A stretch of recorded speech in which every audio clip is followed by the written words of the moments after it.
The president of Venezuela, Nicolas Maduro, received his counterpart from Colombia, Gustavo Petro, in a working meeting as part of the strengthening of bilateral relations. At least 69 people died in Peru due to rains that hit several regions in the country.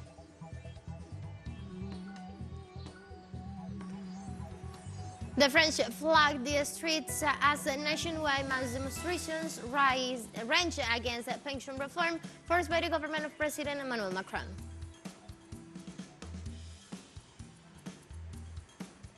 Hello, welcome to From the South. I'm Ana Marrero from the teleSUR headquarters in Caracas, Venezuela. We begin with the news. Stay with us.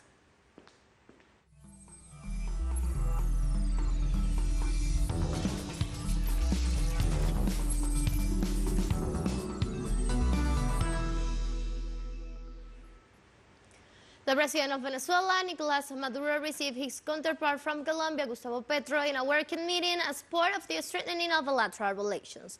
This is the fourth meeting between the two leaders since Petro took office in Colombian head of state. Among the topics to be discussed are the strengthening of diplomatic relations between Caracas and Bogota, as well as the expansion of economic and commercial cooperation on the common border. In previous meetings, both presidents have addressed issues such as Colombia's desire for Venezuela to re-enter international organizations such as the Andean Community of Nations. They have also discussed migration as well as environmental protection and national security.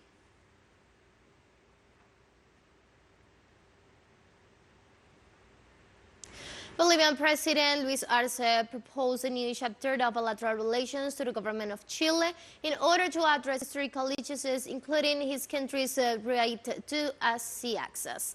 On the occasion of the Day of the Sea, the Bolivian president reiterated that he will maintain his claim for a sovereign access to the sea and will insist on the dialogue with Chile to solve what he considered is still a regional scar. Arce called on Bolivians to learn from the decision of the past by referring that no natural resources is safe from capitalist greed and foreign interests.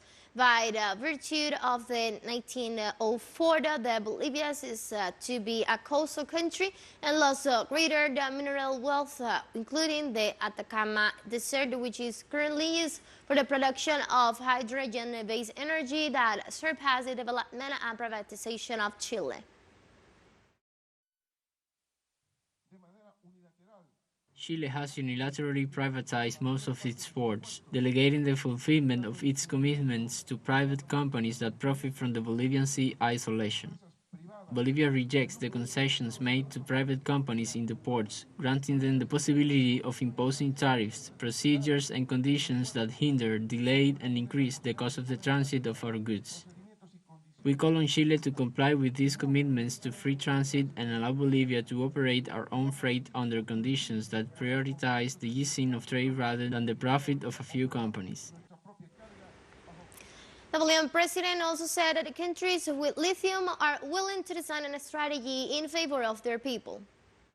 We have lithium in Bolivia, Chile, Argentina, and Peru. We are willing to jointly design a policy that ensures the position of our countries as suppliers of this type of energy under sovereign conditions in favor of our people. We don't want our lithium to be in the eyes of any southern command, nor to be a motive for destabilization of democratically elected governments or for external harassment. President Arce points out that it is time to create a space for dialogue with Chile to address the historical issues that divide the two nations. We are sure that at some point, as happened with the socialist government of Comrade Salvador Allende, it will be possible to make feasible the just, legitimate, and historical dream of a people that was born with coastal waters and has the conviction that it will have them again. It is time to initiate a new stage of bilateral relations that will allow us a frank and sincere dialogue with the courage to address the historical issues that separate us. On Thursday, Brazilian President Luis Ignacio Lula da Silva supervised the progress of the Submarine Development Program (PROSUP) during the visit to the Iguatai Naval Complex on the southern coast of Rio de Janeiro state. The event was attended by official authorities from France and representatives of the companies involved in the program. The Brazilian government points out that the PROSAP program reached an important milestone with the conclusion of the in-person test of the S-41 Humatai submarine, the second of four conventional ships with diesel-electric propulsion. This project was created in 2008 after the Brazilian government entered into a strategic partnership with France for the transfer of technologies. The head of state also participated in the reactivation of program for cultural promotion, job recovery, and Brazilian artistic production.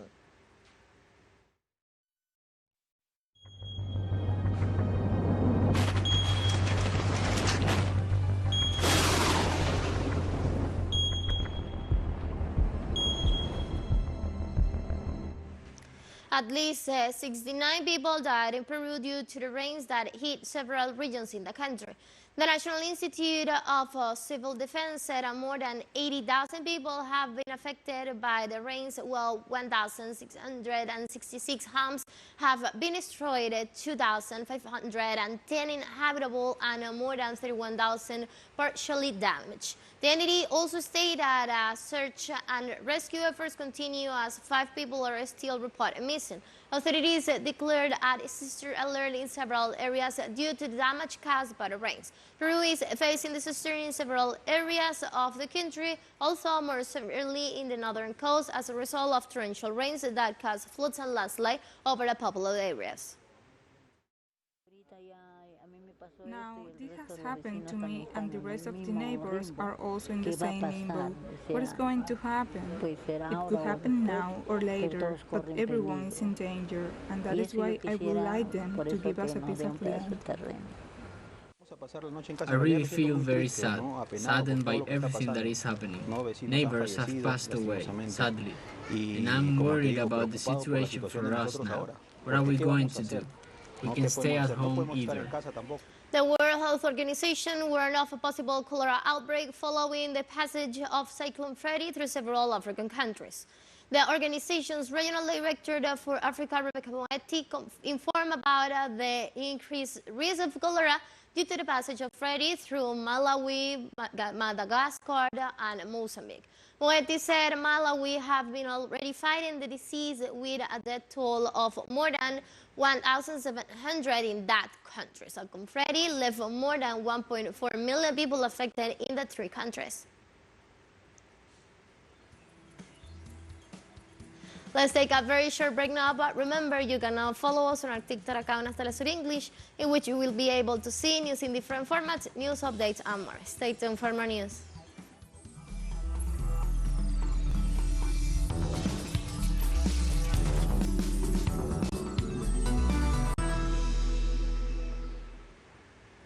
Welcome back to From the South.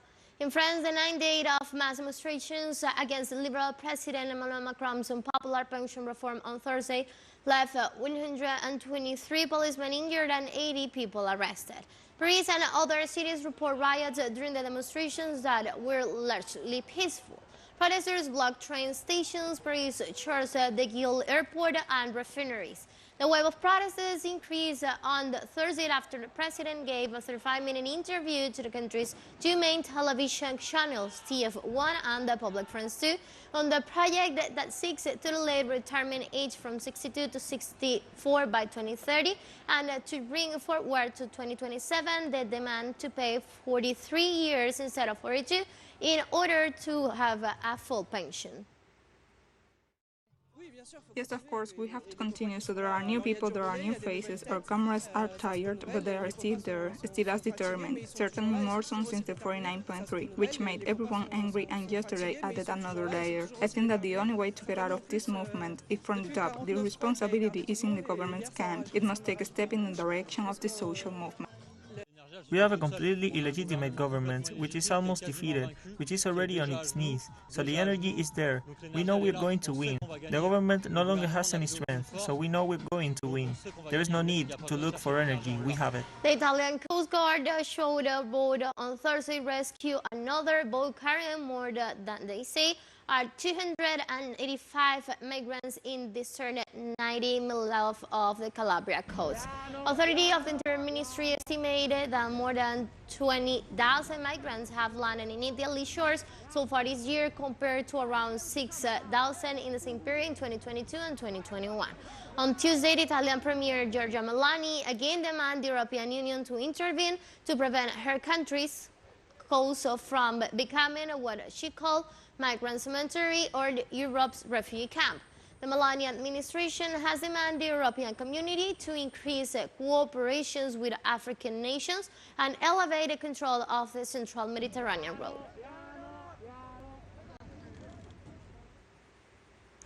TikTok chief executive Shou Zishen was grilled on Thursday morning by U.S. lawmakers from both sides of the island. TikTok, owned by the Chinese company ByteDance, has long faced criticism over the data it holds on U.S. users. Data lawmakers fear it could fall into the hands of the Chinese government, given to close contact of a permanent company to executive with China's Communist Party. The platform has repeatedly denied those claims, saying they stored U.S. user data outside China. Lawmakers also harmonized over the platform impact on mental health, mainly in its young users. In 2020, the Trump administration targeted the platform with an exclusive order prohibiting U.S. companies from doing businesses with ByteDance. Biden revoked that order in 2021 under the stipulations that the U.S. Committee on Foreign Investments conducted a review of the company. Now, I would also like to talk about national security concerns that you have raised, that we take very, very seriously. Let me start by addressing a few misconceptions about ByteDance, of which we are a subsidiary. ByteDance is not owned or controlled by the Chinese government.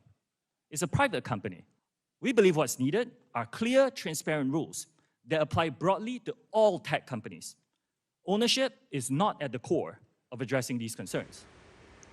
German unions are calling on thousands of workers across the country transport system to stage a one-day strike on Monday that is expected to bring widespread disruption to planes, trains, and local transit. The Verdi Services Workers Union and the EVG Union, which represents many railway workers, announced a 24-hour walkout in a joint appearance on Thursday that comes as employees in many sectors have been seeking rise to combat inflation, which reached a 9.7% rate in February. For this reason, the EVG and Verdi are simultaneously calling the employees of the transport industry and important infrastructure sectors in Germany into a 4-day industrial actions. This strike day will have a massive effect. We are aware of that, and it is necessary. teleSUR English continues to grow. You can now tune in from 33 different African countries through StarSat. Dial 461 and you're all Latin American alternative broadcasts. One final short break and we'll be right back.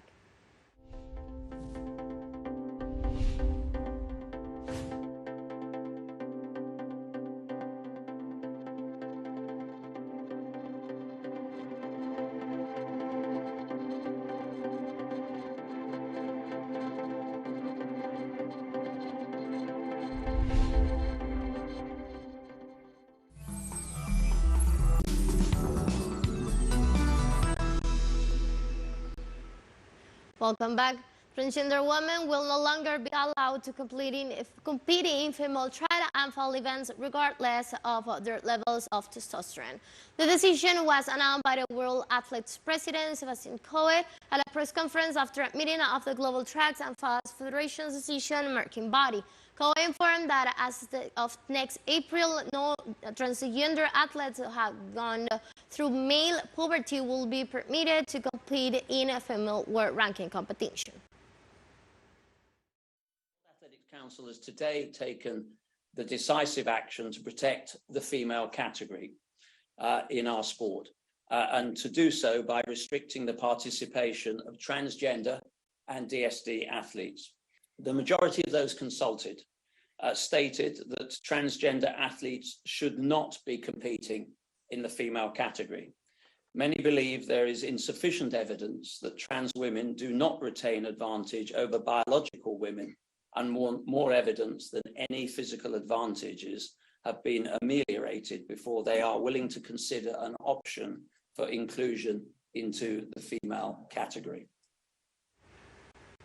The World Health Organization said on Thursday that the death toll from the Marburg virus epidemic in Equatorial Guinea has risen to 20, with Malombo reporting six more deaths in 10 days. The cases for this fever, which is almost as deadly as Ebola, have spread from the province of Kintem, where it caused the first known death on January the 7th, to Bada, the economic capital of this small Central African country, which is partly an island and partly a continent. This expansion suggests a wider transmission of the virus and requests intensified response efforts to avoid a large-scale epidemic and loss of life. Between 11 and 20 March, 8 cases were confirmed and 6 of them died, the Equatorial Guinean government said on its website, without establishing a total toll since the beginning of the epidemic. On Tuesday, Tanzania confirmed its first known case of Marburg virus disease. So far, 8 cases have been confirmed, including 5 deaths. More than 160 contacts have been identified and are being monitored. National responders trained jointly by WHO and the US CDC have been deployed to the affected region to carry out further investigations, monitor contacts, and provide clinical care. Marburg belongs to the same family of viruses as Ebola, causes similar symptoms, transmits between humans the same way, and like Ebola, has a very high fatality ratio. Almost 300 Ivorians were repatriated on Thursday from Tunisia, where migrants claim they no longer feel safe after President Kais Saied has said they represent a demographic threat. The Tunisian National Guard said that since Wednesday they had stopped a total of 2,034 migrants trying to reach Europe. A rights group said 5 migrants drowned and other 28 were missing on Wednesday after their boat capsized off Tunisia. The country's President Kais Saied accused immigrants from sub-Saharan Africa of causing a wave of violence and crime and of posing a threat to the country's demographic composition.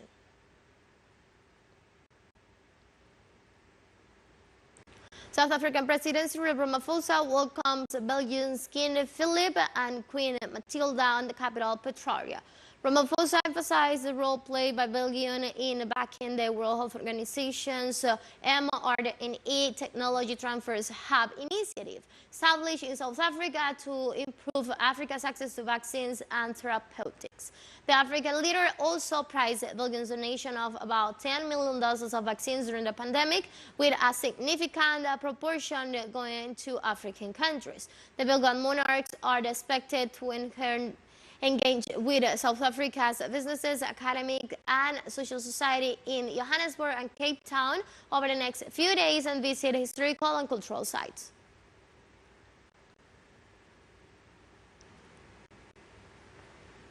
American photographer Roger Belen will present his work on April the 4th at Johannesburg's recent opening Inside Out Center for the Art.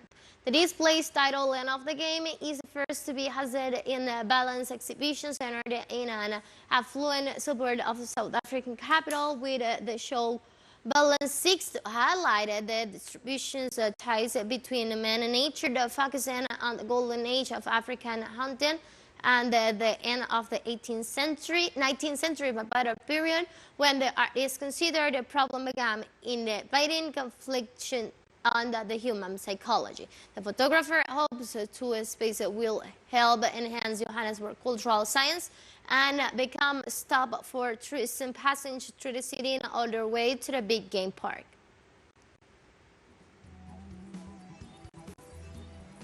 We have come to the end of this news brief, but you can find this and many other stories on our website at telesurenglish.net.